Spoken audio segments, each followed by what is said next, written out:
Assalamualaikum, good news kabayan. Narito na ang bagong application Tikmo licensed by Saudi Central Bank. Ang financial lifestyle app, fastest growing digital wallet dito sa Saudi Arabia. Napakadali lang niya gamitin. Install lang ang Tikmo app, complete mo lang ang inyong information. Importante, dapat meron kayong ikama, registered mobile number at NAFED. Meron silang local at international transfer. Maaari kayo magpadala sa mga bank nyo o bank account ng iyong pamilya sa Pilipinas.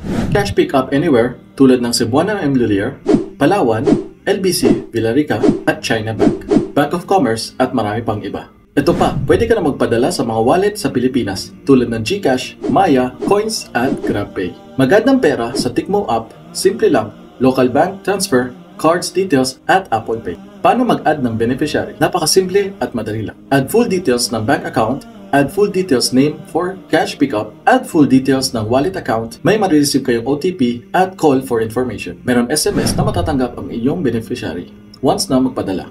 Itong app lang ang meron remittance tracker. Di ka na mag-aalala sa iyong padala. Ano pang inaantay nyo? Install Tikmo apps now at mag-enjoy sa pinakamura at pinakamababang transaction fees at pinakamataas na palitan.